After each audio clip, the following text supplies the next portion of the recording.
시작돼 있나요? 아직 안 한 거죠. 뭐가 안 왔다? 아니 학생들이 다 왜 이러시오? 5분만 더 기다렸어.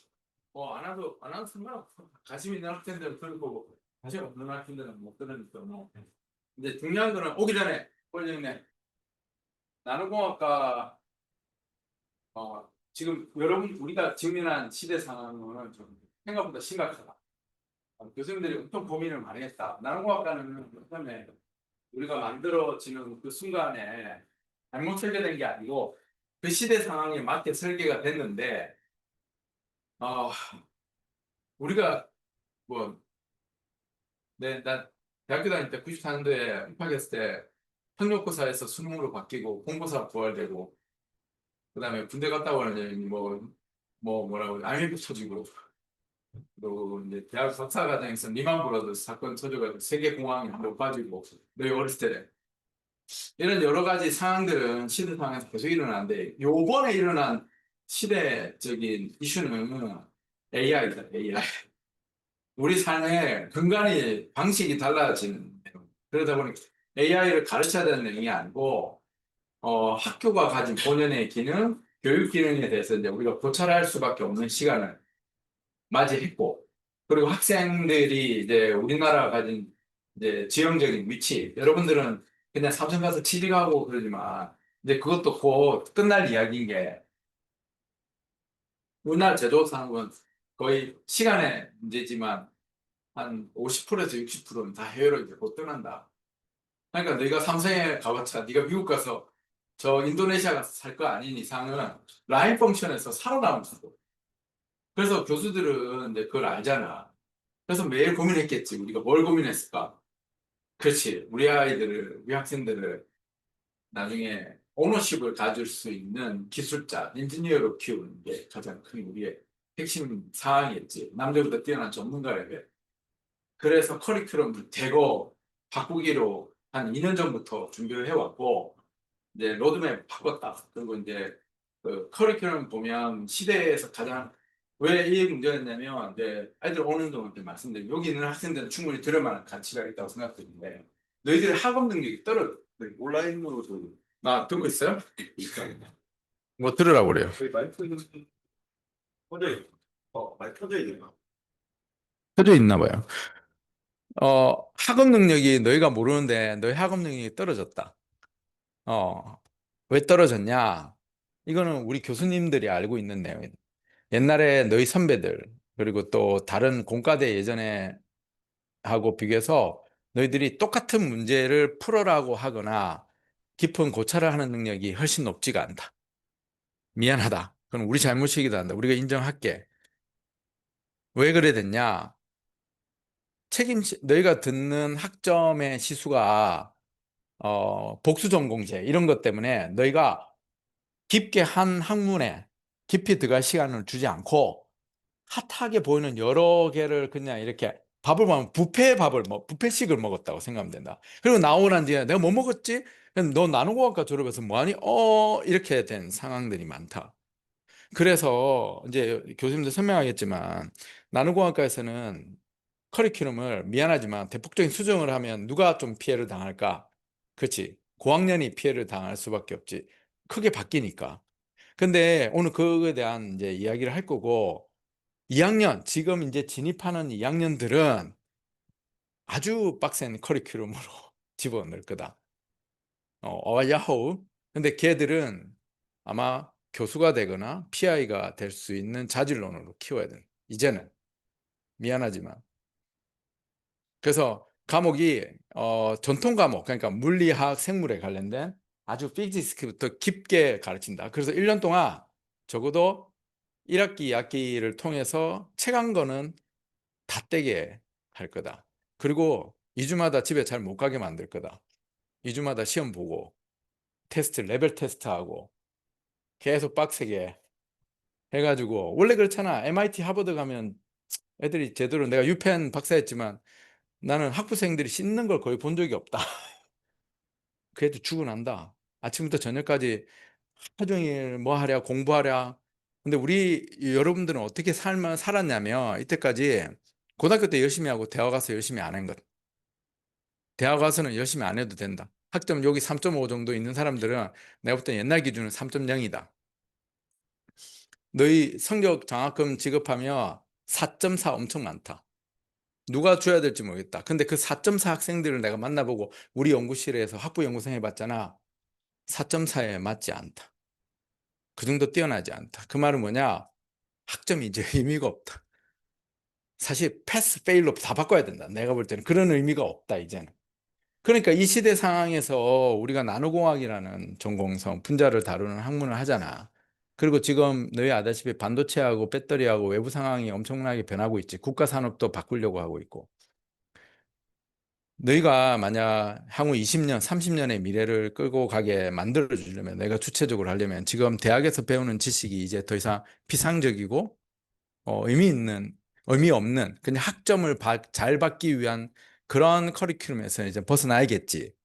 그래서 교수님들이 결단을 한 거다. 욕을 얻어먹는 지금 내가 현재 나노공학과 학과장인데 뭐 올해까지만 할 건데 욕은 나한테 다 해라. 김용 교수님 미워요. 그래라. 욕해야 된다. 근데 대폭적인 커리큘럼을 바꾸고 되도록이면 3, 4학년들도 다시 한번 과목에 대한 설계를 가이드를 해줄 수밖에 없는 상황에 맞이했다.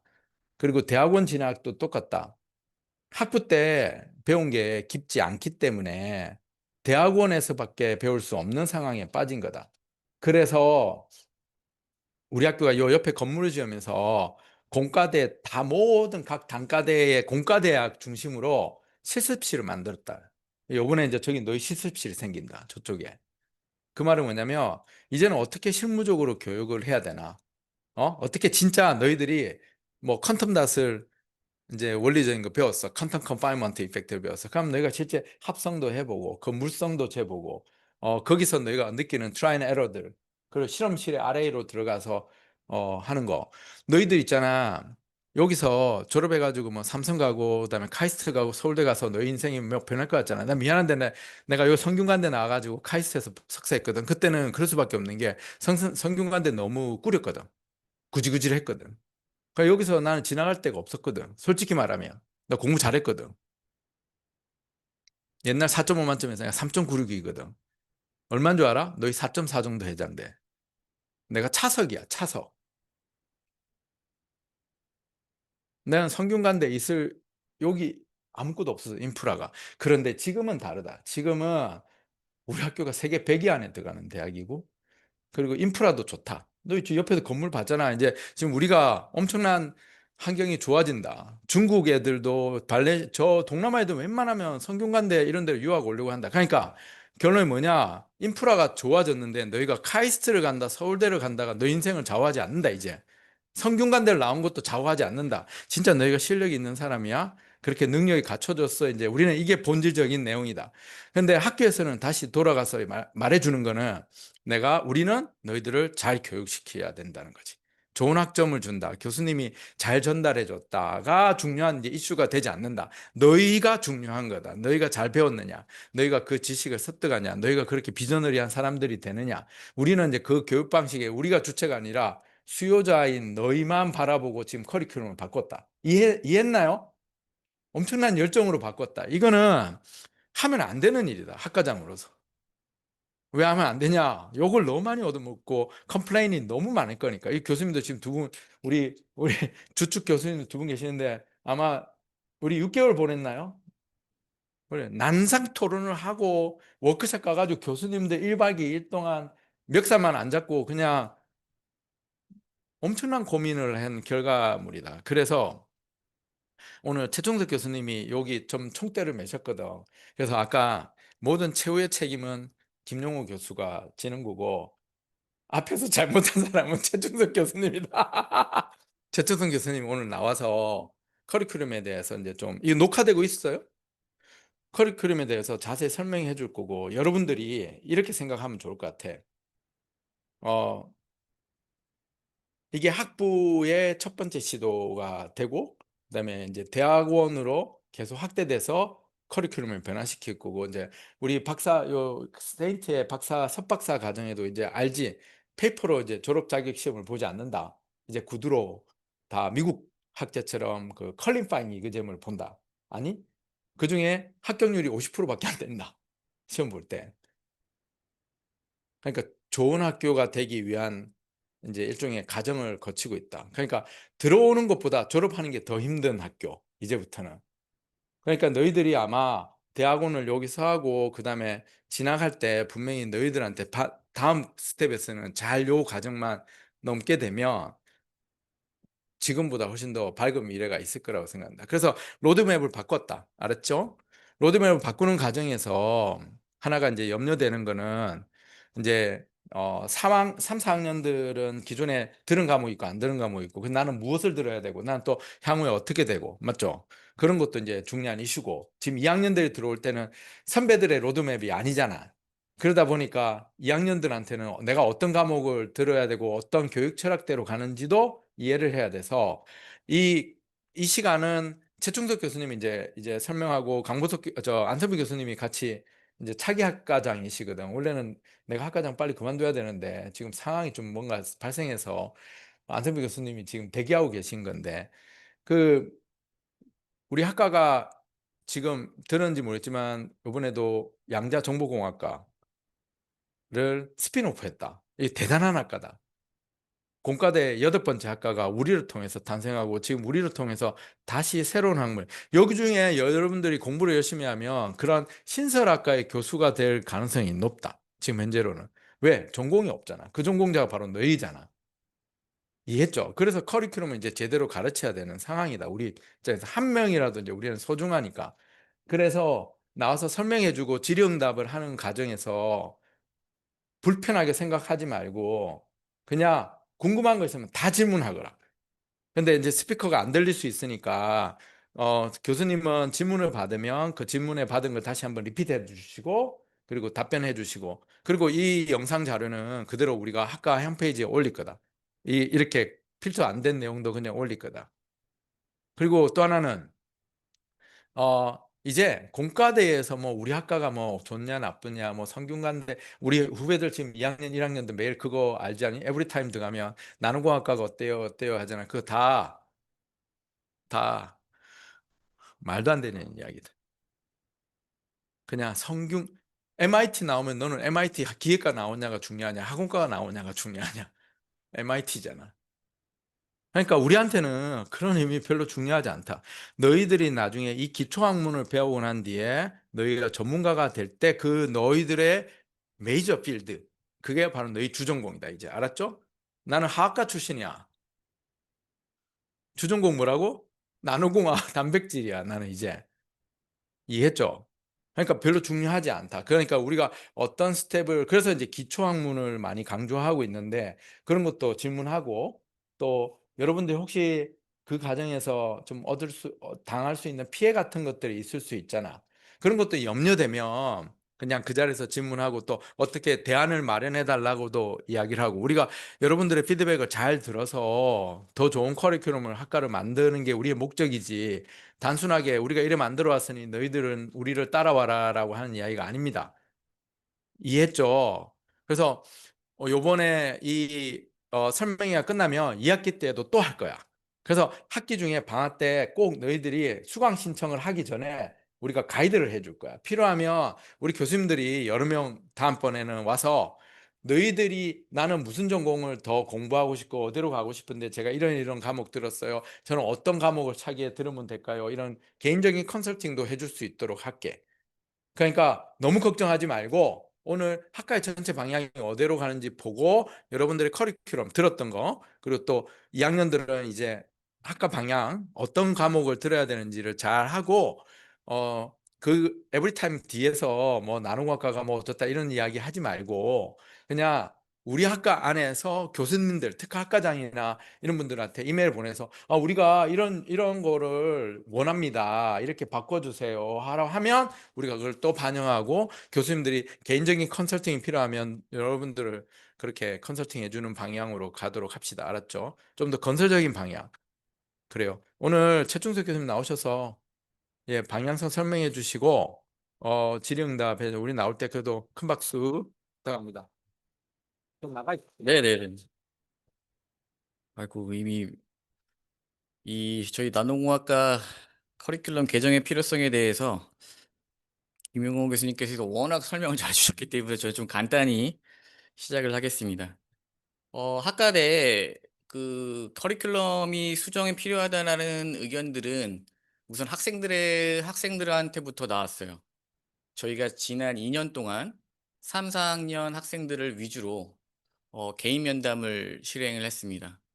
모든 교수님들이 나눠서 희망자에 한해서 진행을 했었는데 그 개인 면담 후에 결론적인 얘기는 4학년 동안 나노공학과에 있었는데 나노공학과가 어떤 학과인지 모르는 거예요. 여기 지금 제가 질문하면 모를 분들이 반일 것 같아요. 지금 바로 물어봐도. 첫 번째 문제였고, 두 번째는 그러면 나는 4년 동안 뭘 배웠나? 라는 거에 대해서 개론 수업만 듣고 가는 것 같다. 뭐 신소재면 신소재, 화공이면 화공 제대로 하나 배우지 않고 개론 수업만 듣다 보니까 졸업할 시간이 됐고 그러다 보니까 나노공학과가 정확히 어떤 학과인지 모르겠다라는 게 두 번째 정도의 컨센서스가 나왔었는데 이 두 가지가 저희 교수님들과 학과에 있는 분들을 놀라게 했습니다. 죄송한 마음도 많이 들었고 우리가 잘못을 했구나. 이건 뭐가 잘못됐기 때문에 이런 컨센서스가 만들어졌고 어디가 잘못됐을까라는 기본적인 검토를 했을 때 커리큘럼이 첫 번째로 나왔어요. 커리큘럼을 고쳐야 된다. 어떻게 고쳐야 될까? 우리 교육 철학을 제대로 심을 수 있는 커리큘럼을 만들어야 된다가 이 작업의 시작이자 결론입니다. 그럼 저희가 나노공학과의 교육 철학이 뭔지부터 전 차근차근 설명드릴게요. 이 시간이 저한테 주어진 시간이니까 바로 커리큘럼으로 가서 결론부터 얘기하기보다는 왜 필요성에 대해서부터 해가지고 나노공학과가 어떤 학과인지부터 좀 얘기를 드릴게요. 자, 그럼 제가 먼저 질문을 드릴게요. 나노공학과가 어떤 학과인지 아는 학생 손 들어 봐봐요. 난 나노공학과가 어떤 학과인지 안다. 당당하게. 몇 학년이죠? 앞에 있는 분들? 4학년이요? 3년은 보냈네요, 여기서. 그냥 이론적으로. 나노공학과 어떤 학과예요?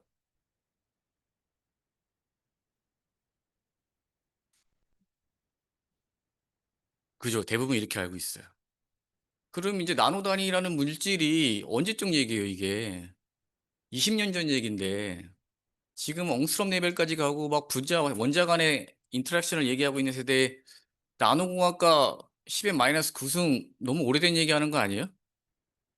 넘어선 지가 어딘데 여기? 나노공학과에서 나노 물질만 다루는 이론은 이미 올드한 얘기예요. 그렇게 얘기하면. 그러면 물어볼게요. 신소재공학과 무슨 과예요? 신소재공학과 무슨 학과인 것 같아요? 정답입니다. 화공과 무슨 학과예요? 화공과. 화학공학과. 네, 저랑 눈 마주친 분. 화공학과 무슨 학과 같아요? 네, 화학공학과는 화학공학을 다루는 학과예요. 자, 여기 기계공학과 무슨 학과예요? 맞아요. 나노공학과 무슨 학과예요? 그죠? 잘못 알고 있어요. 보통 이름만 딱 들으면 학과의 학제만 들으면 어떤 학과인지 다 알아요. 나노공학과 들으면 그냥 나노 다루는 학과구나 라는 오해에 빠지고 거기서부터 저희의 정체성이 흔들리기 시작합니다. 자, 이게 나노공학과의 정체성이에요. 제가 한번 읽어볼게요. 나노는 고전역학의 한계를 넘어서는 차원에서 기존 이론으로 설명하기 어려운 다양한 현상들을 다루는 학문이다. 이것만 들어도 느낌이 와야 되는데 좀 더 설명하면 이 나노라는 단위를 넘어서면서 기존에 저희가 알고 있는 이론들로 설명이 되지 않는 현상들이 나타나게 돼요. 이 나노는 단위이자 현상이 바뀌는 경계선이에요. 이 경계선을 넘어서는 순간 기존 학제들로 설명 안 되는 현상들이 일어나는데 그 학제의 테두리 안에 갇혀서는 설명할 수 없는 거예요. 그 부분을 학습하고 이론을 세우고 디벨롭 시키는 게 나노공학과입니다. 자, 다시 한번 질문할게요. 나노공학과는 어떤 학과예요?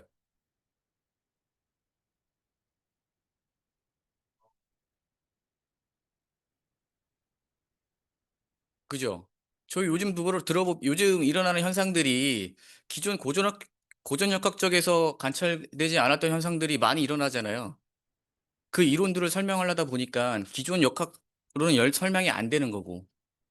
그래서 저희 같은 나노공학과가 나와서 이런 미지의 세계의 현상과 이론을 축적해 나가는 거예요. 이제 다음에 후배들이 와서 선배님 나노공학과 어떤 학과예요? 하면 이렇게 대답해 줄 수 있어요? 나노공학과 나노 다루는 학과야 라고 하면 안 되는 거예요, 이제. 알겠죠? 자, 고전역학으로 설명하지를 못하는 현상, 전자 터널링 현상 봤어요? 고전역학 쪽으로는 배리어를 넘을 수 없는데 배리어가 얇아지다가 나노 다리로 넘어가니까 전자가 갑자기 배리어를 뚫고 넘어가 버리는 거예요. 이런 현상도 어떻게 고전역학으로 어떻게 설명할 거예요? 전자 터널링 현상은 지금 디바이스 쪽에서 많이 이루고 있어요. 많이 사용하고 있고 실제로 이런 현상들에 대해서 학습하고 이론을 디벨롭 시키는 게 나노공학과가 하는 거예요. 두 번째, 진동 에너지의 불연속성. 진동 에너지는 웨이브 특성으로서 연속적인 특성을 떼어야 되는데 갑자기 양자화되는 현상들이 막 일어났어요. 도저히 고전역학으로 설명할 수 없는 현상들이 일어나는데 고전역학으로만 설명하려고 하다 보면 무슨 문제가 생각하겠어요? 잘못된 해석을 할 수 있게 됩니다. 세 번째, 입자의 이중성. 많이 알죠? 나노미터 세계에 들어가는 파티클들은 웨이브예요? 파티클이에요? 둘 다예요? 고전역학적으로는요. 웨이브가 파티클일 수가 있어요, 고전역학적으로? 그럼 우리 설명을 못 하잖아요, 이거. 그죠? 나노공학과에서 할 수 있는 거예요. 네 번째, DNA 내 전자 이동. 이 파이파이 인터랙션에 의해서 전자 이동 거리가 예측된 상태보다 더 많이 이루어지고 그 과정에서 이 DNA 내 이중나선 같은 구조들이 새롭게 발견되기 시작했어요. 고전적으로 설명이 안 돼요, 이런 게. 기존 학제에 갇혀 있어서는 설명이 안 돼요. 이게 나노미터 레벨로 떨어지는 순간 설명되지 않는 현상들에서 미지의 생애으로 우리가 와 있는 거예요, 이미. 그 시대의 흐름에 맞춰갖고 뭐가 나왔냐? 나노공학과가 만들어진 거예요. 나노미터 사이즈의 그 나노 단위를 이루려고 하는 게 아니고 그 학제가 경계가 무너지는 그 밑에 현상들에 대해서 학습하고 또 다른 엔지니어와 사이언티스트를 길러내기 위해서 나노공학과가 만들어진 거예요. 얼마나 멋있어요, 지금 들어보니까. 여러분들은 선구자예요, 선구자. 다른 친구들이 한 발짝 뒤떨어져서 우리를 따라오고 있는 거예요.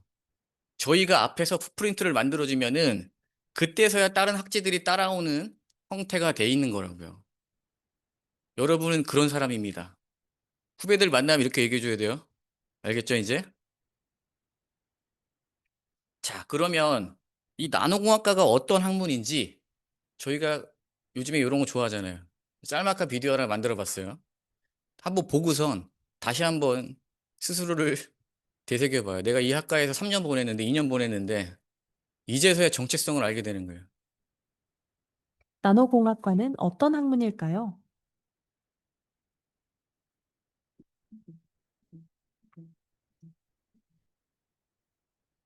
나노란 10억분의 1 미터 크기의 세계를 다룹니다. 이 초미세한 세계는 우리가 일상에서 경험하는 물리 법칙, 즉 고전역학의 한계를 넘어섭니다.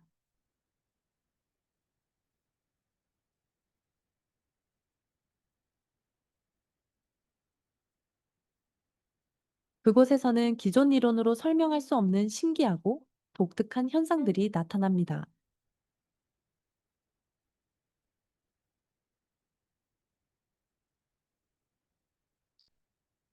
먼저 고전역학으로 설명하지 못하는 현상들이 있는데요. 첫 번째는 전자 터널링 현상입니다. 고전적으로는 넘을 수 없는 장벽을 전자가 양자역학적 확률에 의해 통과하는 현상이지요.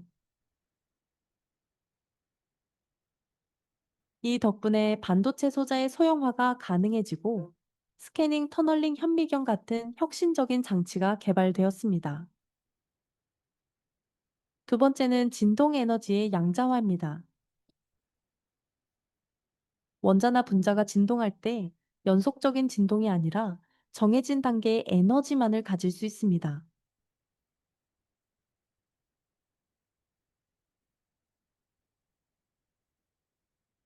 이는 분자의 적외선 스펙트럼 해석이나 신소재의 열적 기계적 성질을 규명하는 데 핵심 역할을 합니다.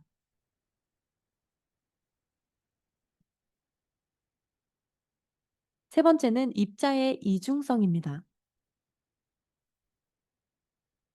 전자와 빛은 입자이면서 동시에 파동의 성질을 지닙니다. 관측하지 않으면 파동처럼 간섭 무늬를 만들고 관측하면 입자처럼 행동합니다.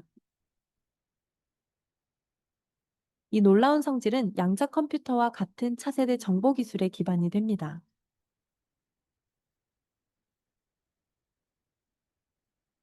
네 번째는 생명 현상 속에서 발견되는 나노스케일 현상입니다.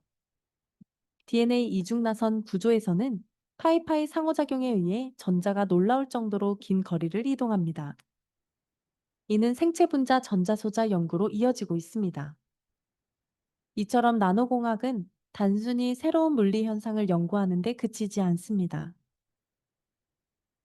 반도체와 디스플레이 같은 초소형 전자기기, 바이오 센서와 약물 전달 시스템 같은 의료 기술, 나노 촉매와 에너지 저장 소재, 심지어 양자 컴퓨팅과 인공지능 하드웨어까지 그 응용 분야는 무궁무진합니다.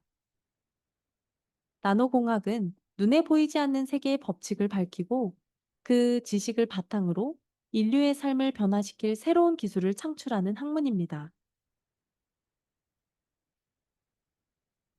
즉, 작은 세계를 연구하는 학문이 아니라 미래를 설계하는 학문인 셈이죠.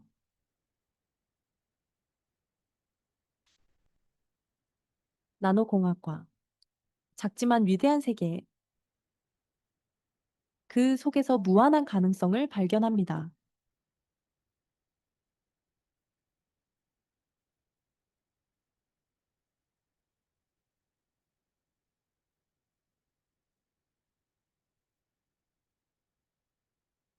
자, 이제 나노공학과 어떤 학과인지 이해했죠?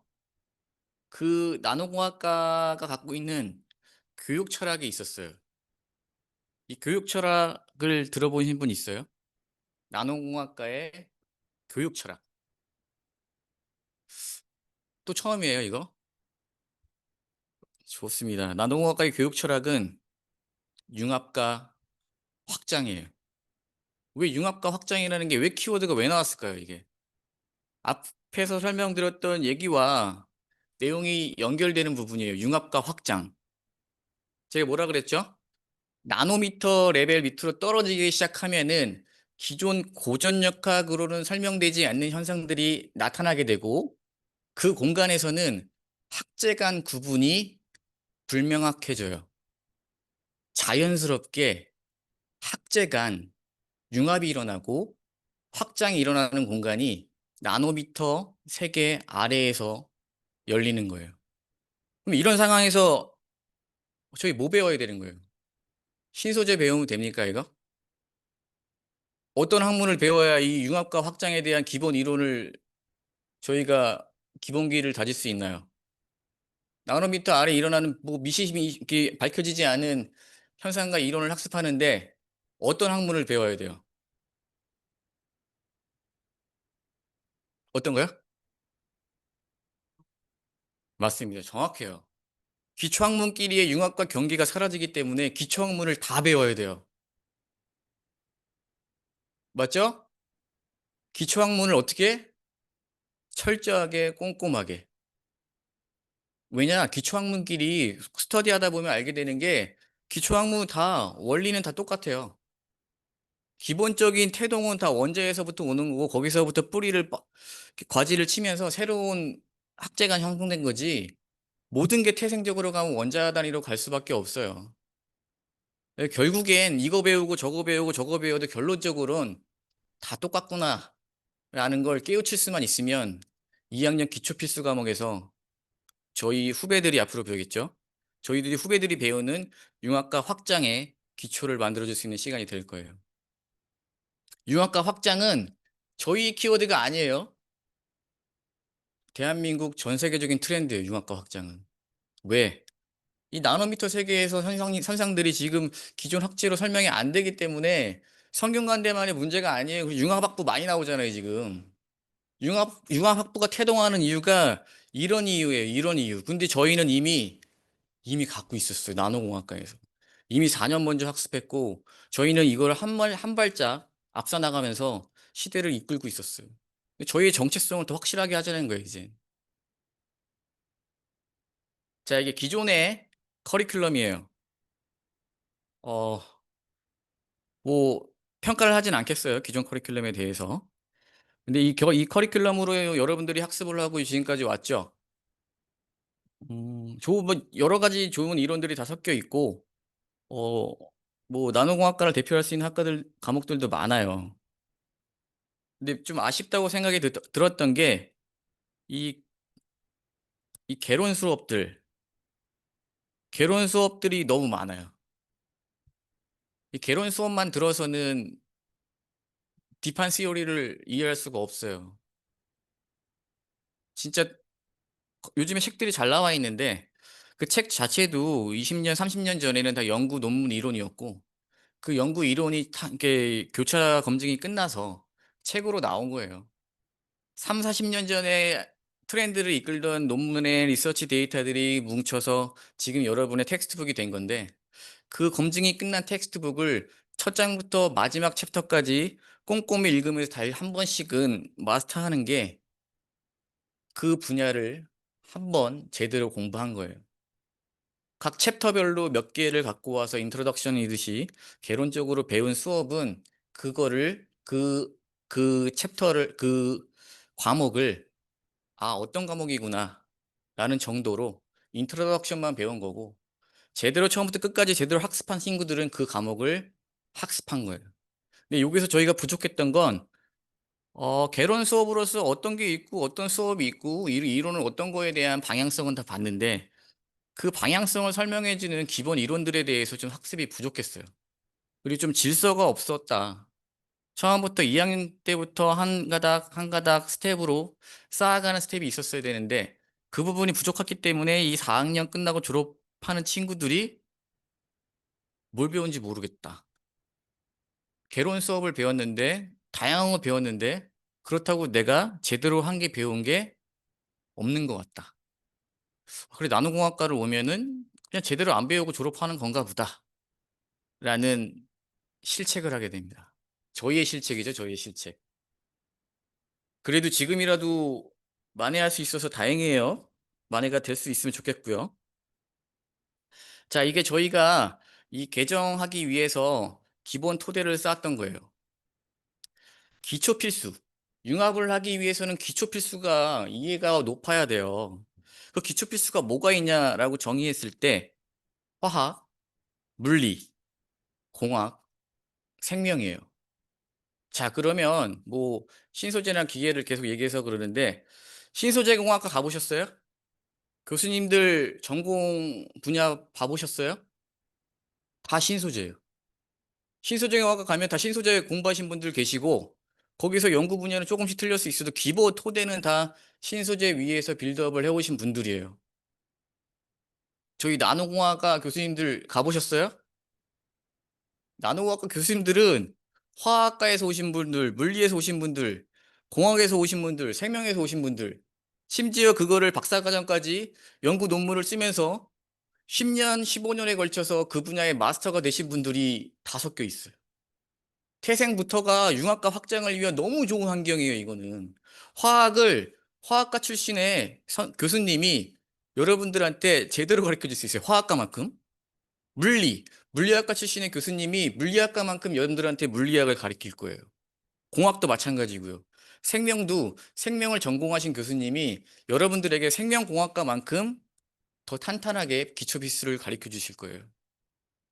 이런 과정을 거쳐서 화학, 물리, 공학, 생명의 기초 필수를 마스터하는 게 2단계, 2학년 과정이고요.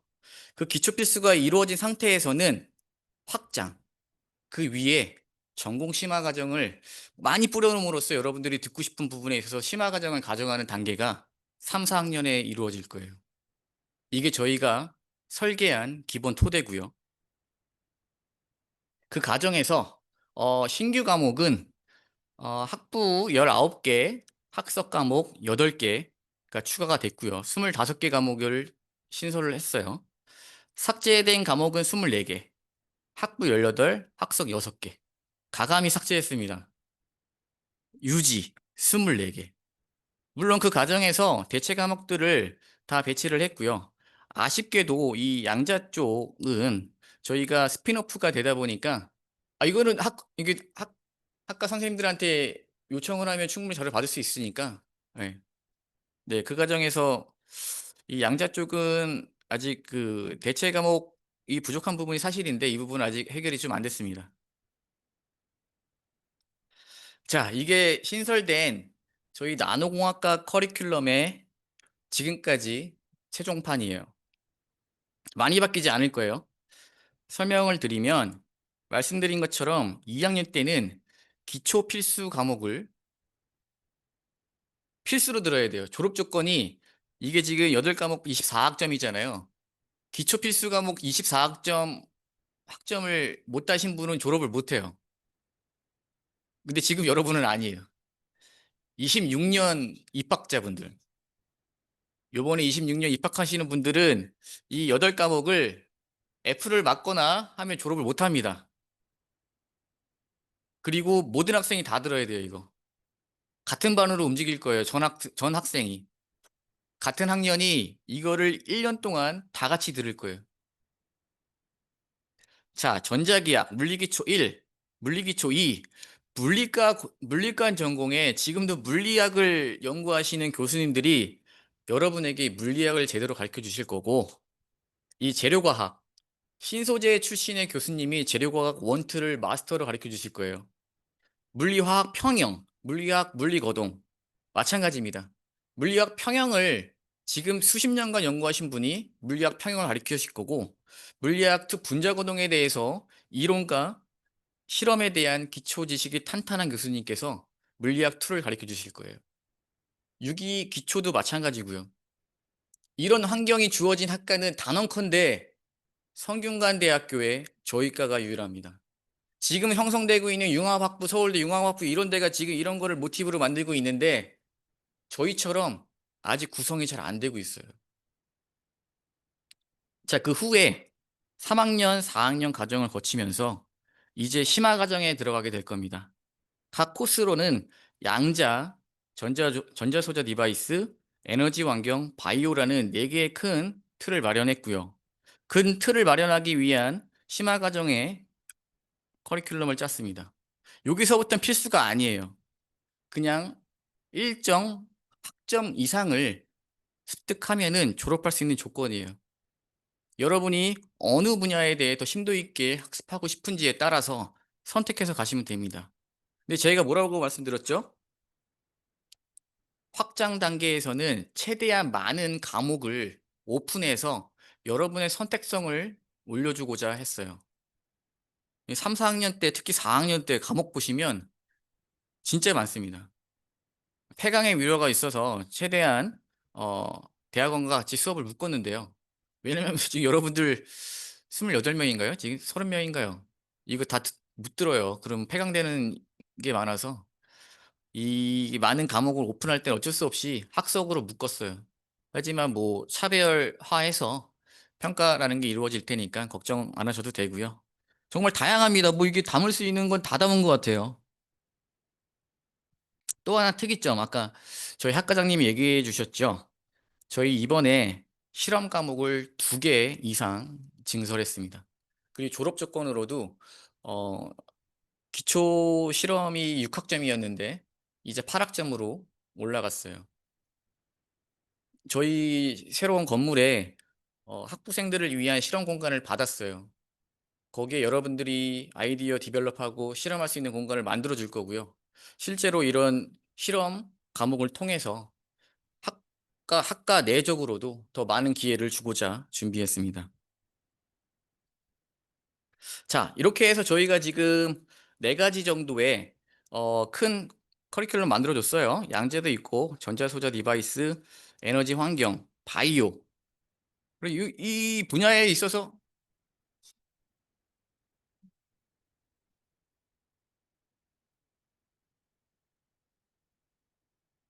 공유요? 아까부터 안 보였던 건가요, 그럼?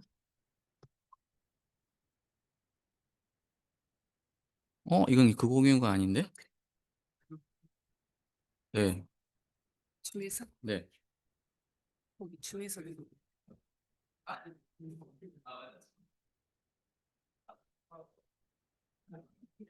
계속 안 보이고 있었는 거. 이거를 올려야 되는 이거 뭔가요? 아, 여기 아까부터 안 보였던 거예요, 그러면?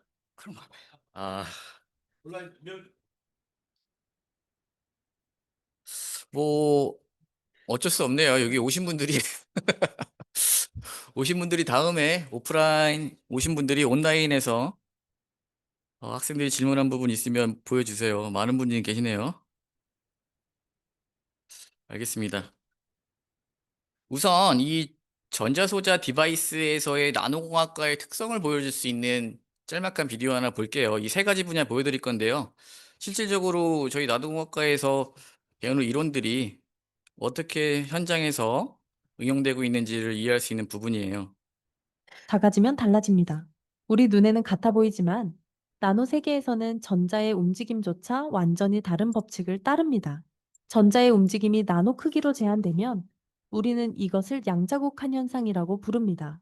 자유롭게 흐르던 전자가 좁은 공간에 갇히면 에너지 준위가 변하고 밴드갭이 달라집니다. 그 결과 같은 물질이라도 나노 크기에 따라 빛의 색이 달라지죠. 이 현상은 곧 디스플레이의 핵심 원리와 맞닿아 있습니다. 반도체 내부의 전자에너지가 빛으로 바뀌는 과정, 바로 그 과정을 나노 기술이 정밀하게 조절할 수 있게 된 것입니다. 입자의 크기를 정교하게 설계하면 원하는 색을 정확하게 구현할 수 있습니다. 나노 크기에서 시작된 작은 변화, 양자 국한 현상. 이 작은 법칙이 우리가 보는 화면을 바꾸고 더 효율적이고 더 생생한 차세대 디스플레이를 만들어 갑니다. 이 퀀텀닷 실험은 배양기 교수님 수업에서 진행되고 있어요. 들으신 분도 있겠지만. 자, 이제 다른 거 볼까요? 차세대 태양전지, 페로브스카이트. 그 초박막 계면에서 눈에 보이지 않는 양자 세계가 펼쳐집니다. 빛을 전기로 바꾸는 순간 나노스케일의 법칙이 작동하기 시작합니다. 전자는 때로 에너지가 부족해도 마치 터널을 지나가듯 장벽을 뚫고 이동합니다. 이 현상을 양자 터널링이라 부릅니다. 고전 물리로는 불가능하지만 나노 세계에서는 실제로 일어나는 일이죠. 눈으로 볼 수는 없지만 그 작은 이동이 거대한 차이를 만듭니다. 이 양자 터널링 덕분에 전하는 계면에서 빠르게 추출되고 원하지 않는 재결합은 억제됩니다. 그 결과 페로브스카이트 태양전지는 더 높은 효율과 더 긴 수명을 얻게 됩니다. 작은 전자의 움직임이 태양 에너지의 가치를 극대화하는 것입니다. 보이지 않는 나노 현상, 양자 터널링. 이 작은 법칙이 미래의 에너지 혁신을 가능하게 합니다. 저희 나노 에너지 쪽 교수님들 계시고, 저는 전기학 에너지를 하고 있지만, 우리 학과에서 소자 쪽 실험도 준비가 돼 있습니다. 자, 이제 마지막인데요.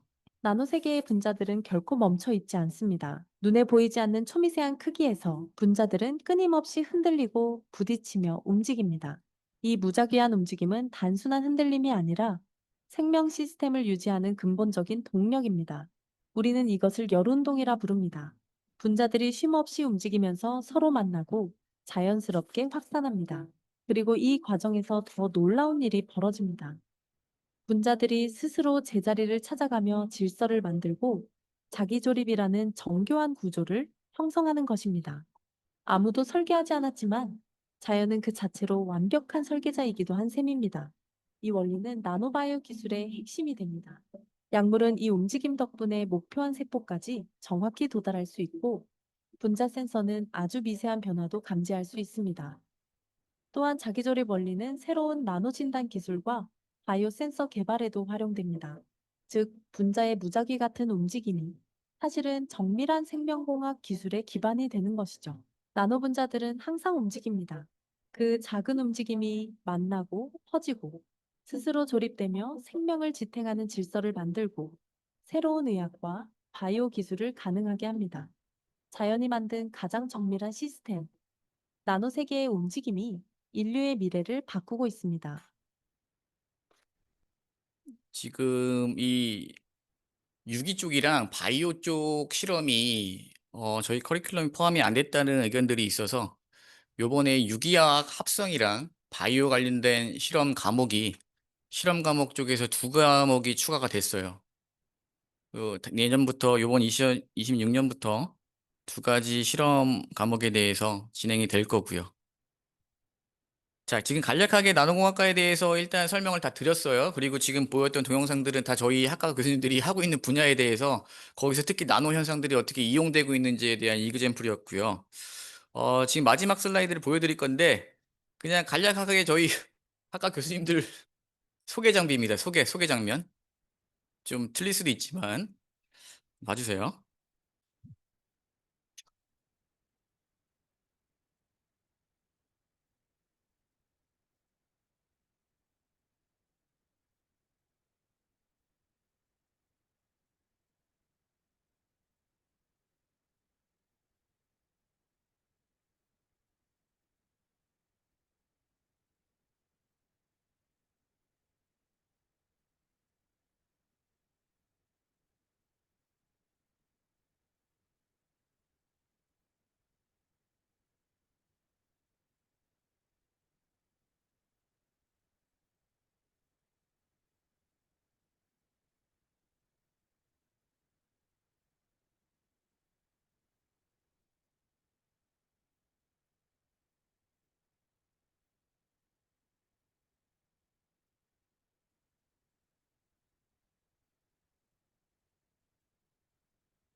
네, 오늘 준비한 자료를 다 보셨어요, 이제. 그래서 학생들이 갖고 있는 부분에 있어서 Q&A를 진행하면서 추가적인 내용들을 디스커션하고 싶은데요. 혹시 지금 발표된 내용이나 아니면 뭐 이거 관련된 내용이 아니어도 궁금한 점이 있으시면 지금 손을 들고 질문을 해주시면 될 것 같습니다. 네. 청강은 전 당연히 될 거라 생각을 하는데, 예, 그건, 예, 제 경험을 바탕으로 말씀드리면, 사전에 교수님한테 이메일을 보내거나 아니면 최소한 수업 첫째 날 가서 교수님한테 사정을 설명드리고 청강하고 싶습니다라고 할 때 저희 학과 내 교수님들 중에서 싫다고 하실 분은 없다고 생각이 듭니다. 근데 기본 예의가 있어요. 메일을 먼저 보내는 게 우선이고 두 번째는 그 메일을 바탕으로 첫 번째 수업에 가서 다시 한번 교수님한테 상기시켜드리면 기본 절차적으로는 문제가 없을 것 같아요. 네. 또 하나 빼먹은 게 있는데 이 나노공학 인공지능 저희가 정말 많은 고민을 해서 만든 과목이에요. 총 6분의 교수님들이 진행을 할 거예요. 전반부에는 인공지능에 대한 기본적인 이론들을 디벨롭 시킬 거고, 후반기에는 그 인공지능 기능들이 저희 나노공학과 교수님들 분야에서 어떻게 응용되고 있는지를 실제로 배울 수 있는 기회일 거예요. 아까 마지막 슬라이드 보셨죠? 오늘 만든 동영상들 다 AI가 만들어준 거예요. AI 배워야겠죠. 이제 AI는 배우고 말고의 선택이 아니고 당연히 배워야 되는 거예요. 1시간을 쓰는 데 있어서 AI와 함께하는 1시간은 기존 세대의 1시간과 틀려졌어요, 이제. AI는 필수입니다. 시간은 금이 됐고요. 예, 또 다른 질문 있나요? 네.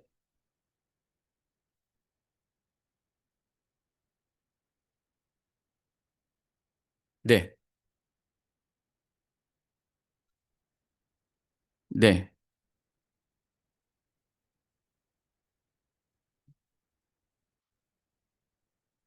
당연하죠. 이거 나노공학 인공지능은 어, 그 전에 들어야 되는 필수 수강 과목이 없습니다. 정말 아무것도 없다는 전제하에 저희 교수님들이 가르쳐 주실 거고요.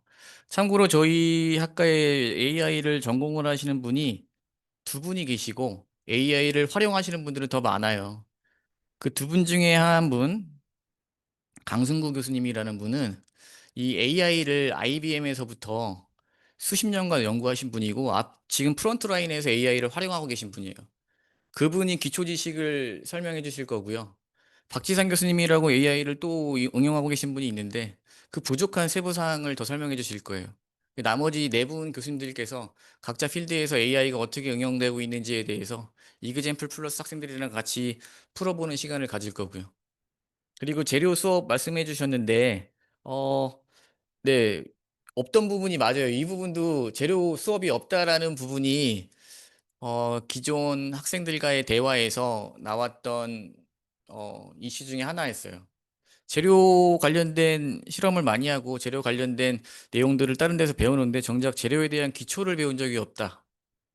재료에 대한 기초를 만들 수 있는 필수 과목을 만들었습니다. 그리고 이번에 저희 학과에 새로 오시는 2분 또한 신소재 공학과 전공을 하시고 신소재 공학과로 연구를 하고 계신 분들이 오실 거예요. 그분들이 가르쳐 주실 겁니다. 네, 또 다른 질문 있나요? 네. 인공지능은 저희는 지금도 커리큘럼을 6분이 다시 만나서 얘기를 해야 되는데 어제도 그 얘기를 했어요. 기본 2번으로 이루어져 있고요. 일단 2번입니다. 근데 바뀔 수도 있어요. 그래서 어떻게 말씀드릴 수가 없네요. 네. 또 다른 질문 있나요?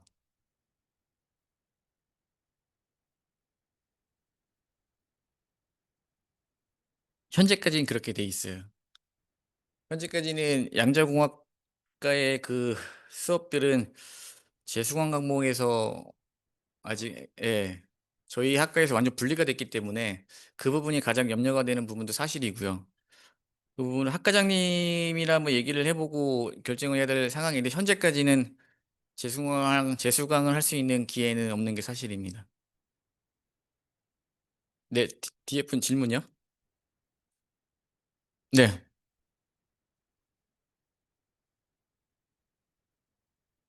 학습본은 틀리죠? 학습본은 틀리죠? 네. 여기 보시면 삭제, 다 대체 과목이 있어요. 아, 네네. 보시면 돼요.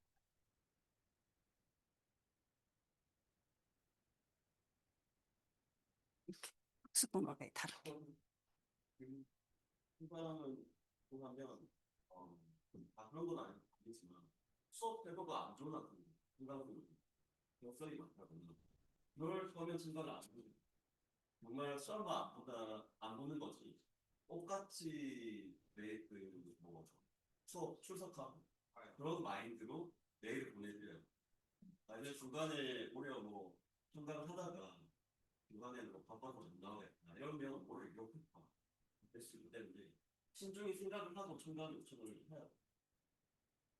남은 학과뿐만 아니라 다른 학과도 수업을 참가할 수도 있죠.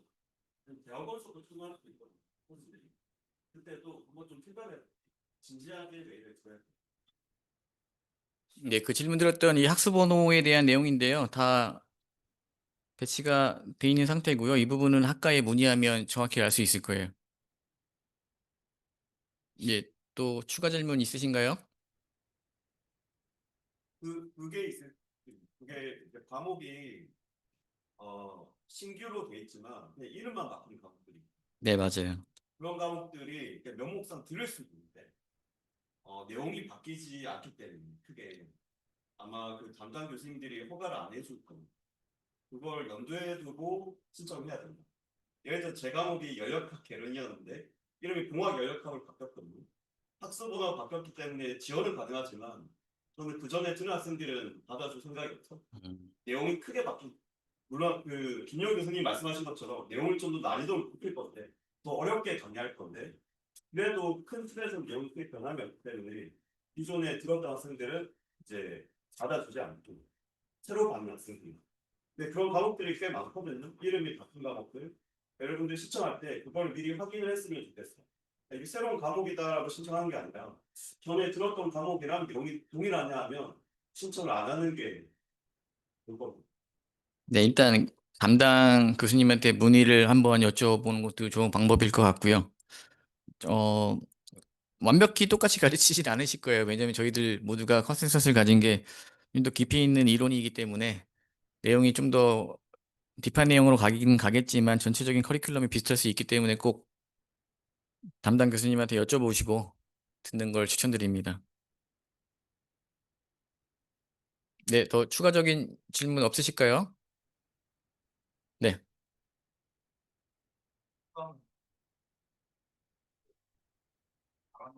아니죠. 이거 대체 과목 다 지정되어 있는 것들은 그 대체 과목을 들으면 그 재수강이 되는 거예요.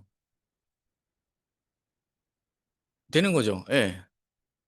예. 양자만 안 되는 거예요. 지금 현재 상황으로는 양자만. 그 재수할 때 그 전에 학점 뭐 그건 없 학점이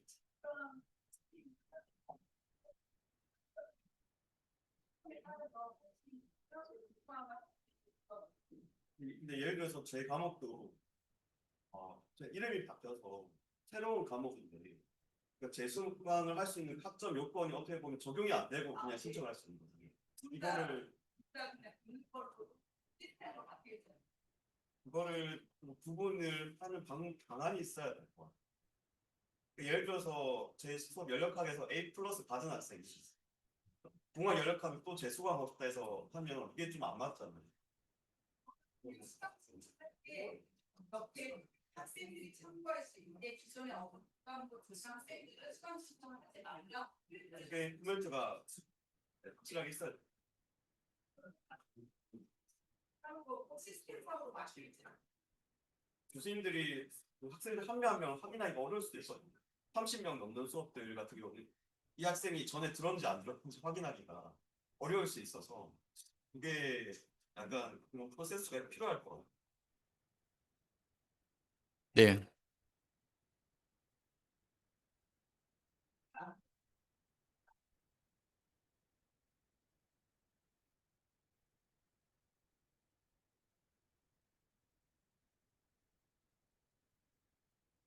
방법을 좀 어떻게 찾아야 될까 이걸? 과목을 잘하는 학생들이 있어요. 그 학생들이 과목에 바뀌어서 또 지원하는 만약에 그게 이제 처음에 스크린이 안 되고 있어요. 음. 교사들이 계속 뭐 학점 개인한테 줄 수 있죠. 계속 좋은 점수 받거나 할 수 있는데 그거는 맞는 방법이죠. 이게 맞는 방법은 아닌 것 같아요. 이거 어떻게 개인한테 그거는 제 생각에는 효과가 없어요. 학생들은 자기한테 음. 이득이 되는 방법을 찾을 거기 때문에 저희가 뭔가 그런 좀 스크린 과정이 있어야 되죠. 약간 수고스럽더라도 확인해야 될 것 같아요. 확인하거나 행정실 확인해 주시면 그게 필요해요. 수업 계획서 앞에 박아주시면 그러니까 저희는 할 수 있는 방법은 있는데 이걸 저희가 어떻게 스크린할 수는 없어요. 학생들 개인의 그런 의사에 의존되는 거예요. 그게 그 수업 계획서 안에 그런 내용이 박혀 있고 저희가 점검하더라도 근거가 있는 그거는 정확하게 해주셔야 나중에 저희가 권한을 내고 얘기하는 게 있어요. 보시면 거의 대부분 과목에서 대체 과목이 지정돼 있고요. 지금 5개 정도 과목에서 대체 과목이 없는 부분이 있는 것 같은데 이 부분들이 지금 양자 쪽 과목이고요. 이 바이오 계론 요것만 좀 예외 상황이네요.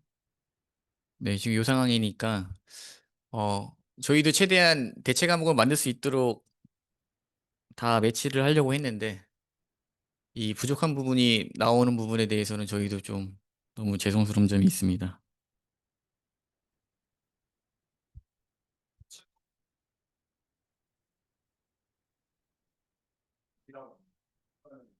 원래 기존에 수고가 붙으면은 수고할 때 전에 합격이 사라지고 새로운 학점으로 이제 변신되는 걸로 알고 있는데 학수번호가 다를 때는 전에 좀 나타났지 않나요? 그렇죠. 안 사라지. 네. 그거는 저희가 행정상품 절차를 해야 될 것 같은데요. 네. 얘기해가지고 근데 같은 과목인데 그거는 저희 쪽에서 일단 해결을 해야 될 것 같아요. 지울 수 있는 선택은 줘야 될 것 같아서요. 그 학교에서 승인 안 해주지 않을까? 그거는 좀 큰일이라. 과목명 바뀌었다고 학습번호 지운다고. 근데 학점 이거 수업 개설할 때 대체 과목 지정하게 돼 있잖아요. 그거 자체가 이미 연동이 된다는 건데 이미 수업을 개설할 때 그 폐강하기 전에 대체 과목을 지정하게 돼 있어요. 그냥 과목 내용의 대체를 있는 음. 거. 그건 의미가 아니고. 재수강도 가능하게. 이건 다시 한번 확인을 하긴 해야 될 텐데 돼야 된다고 생각을 합니다. 같이 얘기를 해서 학교 쪽에 좀 강하게 얘기해서라도 만들어야 되는 것 같고요. 네, 또 질문 있을까요? 이제 대부분의 뭐죠? 채팅창에는 없나?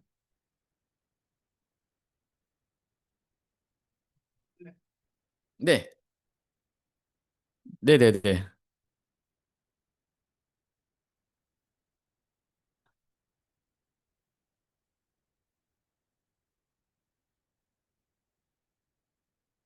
아, 사진 찍는다고요? 이거 올려주실 거죠, 저희? 올려져 있어요? 네네. 네.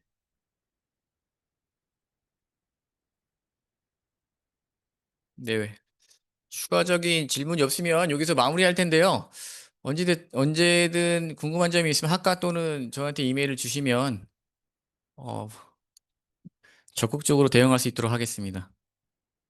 예, 마지막 네, 해주세요. 네, 네. 일단 최초가 그분께 박수합니다. 최 교수님이 진짜 고생 많이 하셨어요. 새롭게 커리큘럼 짜는 거 이런 흐름을 짜는 것도 고생 많으셨고 그 기존 교수님들이 사실 이렇게 바꾸는 거에 대해서 좀 불편한 생각을 가진 교수님도 꽤 계시거든요. 과목을 바꿔야 된다던가 아니 학기가 바뀐다던가 뭐 되게 복잡하잖아요. 그걸 최 교수님께서 다 이렇게 교통 정리를 하시느라고 정말 고생 많으셨고 여러분들 그걸 뭐 네. 염두해 주시면 좋을 것 같고 네.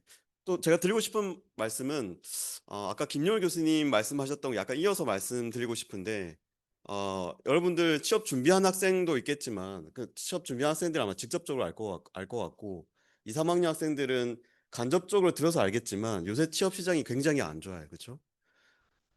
한 2, 3년 전부터 학부생들 취업이 굉장히 안 좋았고 이제 한 작년부터 대학원생들도 취업이 안 되기 시작했어요. 김용희 교수님 말씀처럼 회사에서 AI 기술로 사람들 대체할 수 있다 보니까 삶을 채용할 이유가 없어졌습니다. 삼성 같은 경우도 원래 굉장히 똑똑한 애들이 들어간 부서가 있거든요. 문헌조사 팀이라고. 굉장히 공부 잘하고 똑똑하고 논문을 찾고 서치를 해야 되는 팀이기 때문에 굉장히 똑똑하고 잘하는 학생들이 들어가고 대신에 워라밸은 굉장히 좋은 그런 팀이 있는데 더 이상 삶을 뽑을 이유가 없어졌어요. 그렇죠? AI 검색하면 다 뽑을 수 있기 때문에. 그러니까 여러분들이 지금 특히 2, 3학년 학생들은 남은 한 1, 2년 동안 여러분들의 진로를 어떻게 설계할지 정말 잘 고민을 하셔야 되고 취업 시장이 좋아진다 하지만 제 생각에는 계속 안 좋아질 거예요. 학부생들은 더 갈 곳이 없어질 거고 대학원생들도 지금 약간 그런 상황에 직면하고 있거든요. 그래서 여러분들 혼자 고민하면 답이 안 나옵니다. 우리 나노공학과의 장점이 교수님들과 학생들 간의 비율이 거의 1대1에 가깝잖아요. 제가 지금 이제 7년 차인데 학부생들이 저한테 상담 오는 학생들이 1년에 한두 명밖에 안 돼요. 두세 명밖에. 교수님들이 상담한다고 하면 상담 거절하실 분 한 명도 없거든요. 저희과는. 그러니까 여러분들이 정말 진로에 대해서 진지하게 고민하고 있으면 적극적으로 우리 교수님들을 활용을 해야 됩니다. 최 교수님 말씀하신 것처럼 뭐 신소재과는 기계과는 거기 교수님들 다 기계과 출신, 신소재과 출신인데 우리 과는 교수님들의 출신 분야도 굉장히 다양하고 그분들이 교수가 되기 전에 경험도 굉장히 다양해요. 회사에서 다니시다가 오신 분도 계시고 그렇기 때문에 그런 분들한테 적극적으로 본인 진로에 대해서 고민을 상담을 해야지 정답은 안 나올 수 있는데 어느 정도 좀 가능성이 높은 취업이라든지 아니면 좋은 방향을 잡을 수 있는 길을 잡을 수 있는 약간 가닥을 여러분들이 잡을 수 있기 때문에 교수님들을 잘 활용을 해야 된다. 학기 중은 좀 어렵잖아요. 그렇죠? 바쁘고 교수님들이 학기 중도 바쁘고 여러분들도 수업하다 보면 정신이 없는데 이런 방학 시간을 잘 활용해서 교수님들한테 연락드리고 상담받고 진로 고민도 하고 그런 시간을 많이 좀 가졌으면 좋겠습니다. 졸업하기 전까지. 네. 이상. 네. 이제 클로징할 시간이 이제 됐는데, 제가 국가인공지능전략위원회 자문위원으로 들어가 있어요. 그래서 저번 주도 이제 국가적으로 그냥 여러분들 말씀드리면 두 가지 방향을 정한 것 같아요. 국가는 첫 번째는 피지컬 AI. 어제도 그 현대 그 이름이 뭐더라? 올뉴 뭐 이상한 이름을 가진 로봇가 나왔잖아요. 예, 뭐 그 애가 한 50kg 정도의 무게를 들 수 있는 두 가지 버전의 로봇가 나왔는데 이제 산업 현장에 이제 쓸 수 있는 피지컬 AI 기반의 로봇들이 이제 들어가게 되는 시점까지 와 있고 그거를 이용한 새로운 타입의 이제 AX라고 부르는데 산업용 AI들이 있어요. 그러니까 각각의 모듈들이 필요한데 그거는 사실 꽤 많이 개발돼 있어요. 지금 현재. 그래서 특히 반도체 공정 라인에는 나중에 이제 여러분들 갈 기회가 있으면 공중에 다 이제 로봇들이 다 알아서 제조 공정에 들어가 있어요. 그래서 사람이 잘 안 들어갑니다. 휴먼 에러를 주지 않아요. 여러분들 생각하는 것보다 훨씬 속도가 빠릅니다. 그리고 한 축은 뭐냐? 의료 공공보건 바이오 쪽 AI를 지금 국가적으로 이제 준비를 하고 있어요.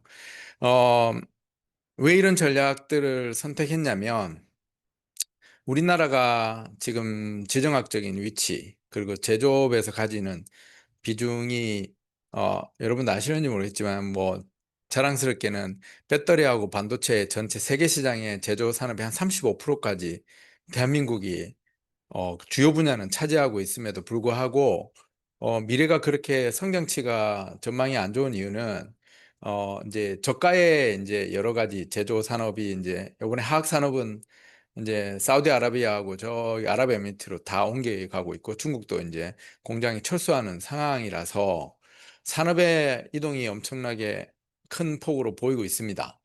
그래서 우리나라가 이제 가야 될 여러 가지 방향 중에 하나는 그동안 개척 못했던 산업 분야. 그런데 이제 여기서 여러분들이 좀 미래를 바라봐야 되는 거는 그런 분야는 지금 눈에 보이는 기존 학제에서 나오는 분야들 아니에요.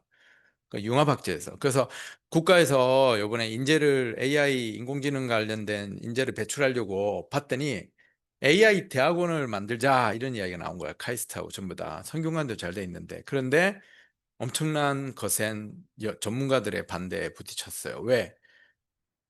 AI 전문가로 만들어서 뭐 하냐? 그 코딩하는 사람들 어차피 좀 있으면 이제 코딩도 대체할 건데 그런 사람 미국에서 지금 작년 구글하고 애플 20%다 파이어 됐거든요. 그리고 올해도 한 25% 정도 해고될 예정이에요. 무섭죠?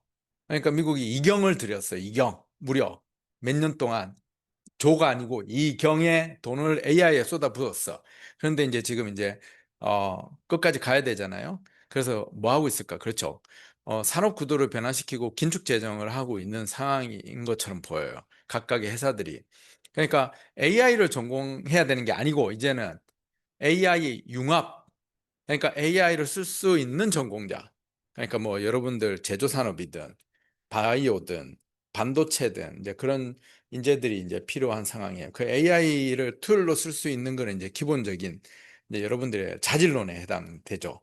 그러니까 결국에는 학부를 맞춰서는 할 게 없어 보여. 개인적으로는. 그래서 대학원에 대한 필요성은 이제 여기서부터 다시 시작되는 것 같아요. 그래서 AI 단순한 AI만 하는 게 아니라 우리가 여러분들이 향후 10년, 20년, 30년의 직업 안정성을 가지고 또 미래를 개척해 가게 도와주기 위해서 또 여러분들이 어, 새로운 분야를 개척하게 도와주기 위해서는 우리가 이런 기초가 탄탄한 인재들.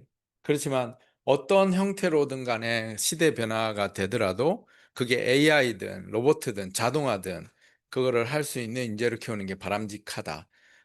그리고 시대가 이제 계속 지나면 전문가 레벨은 떨어집니다. 계속. 그래서 특정한 이제 뭐 마지막 코멘트인데 제가 걱정하는 거는 제가 은퇴를 못 할 것 같아요. 70살까지. 내 뒤를 이을 사람이 없어서. 내 뒤를 이을 사람이 없어. 그러니까 중간에 비어 있어요.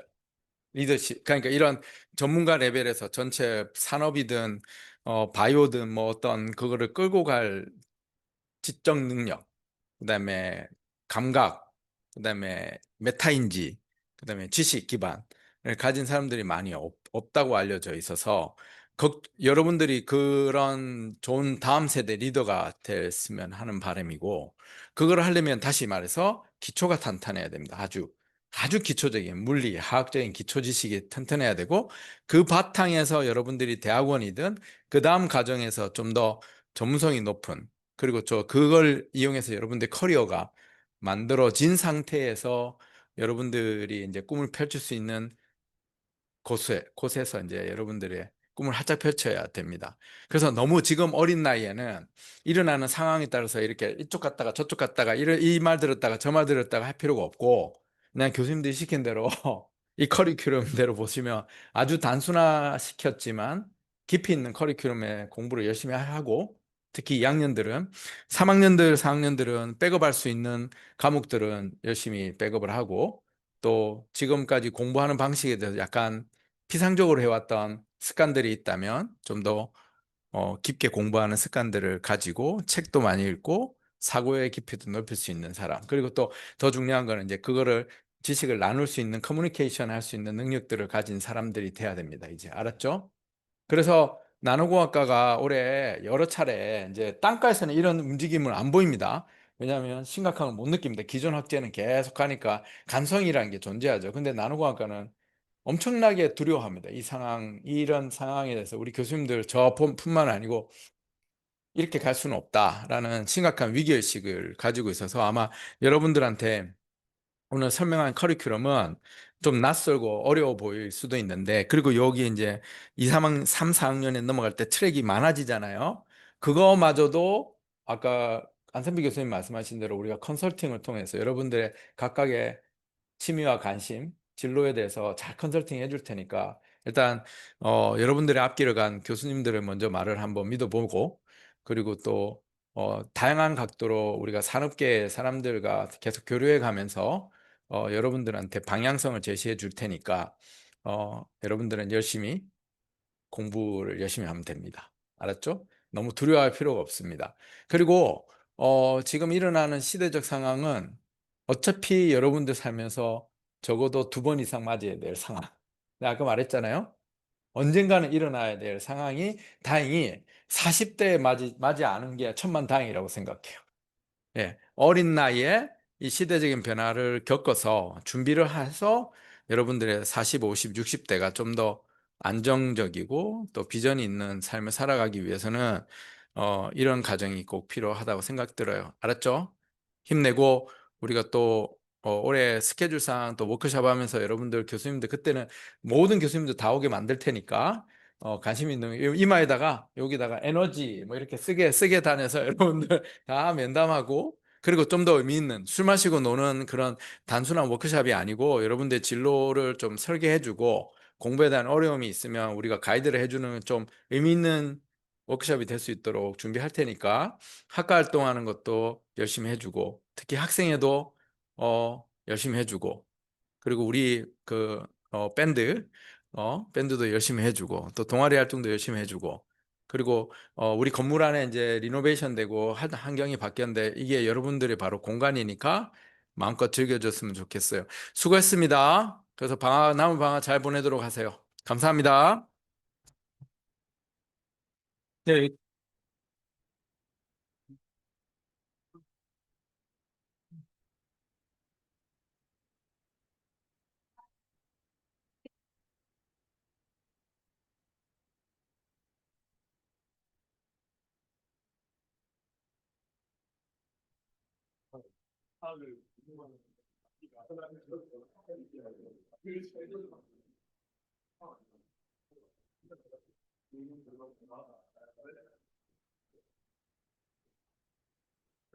네네. 물리 화학대로 같은 경우에 전공 코어였잖아요. 근데 지금 보면은 이제 물화기가 물리 화학 원으로 대체되는 걸로 알고 있는데 그냥 코어로 들어가요. 반필이 전에 코어로 들어가요.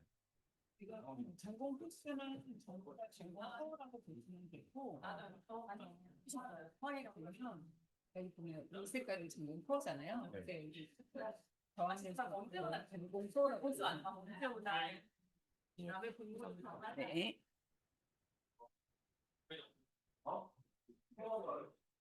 문제 한 번만 더 물어봤거든요. 나가서. 그래서 신부님한테 들어보고 신부님께서 회의가 하시고 신부님이 거기가 가장 이거 중요한 거 그냥 봅시다. 그냥 어차피 그냥 끄면 되죠. 하신 거라서 네.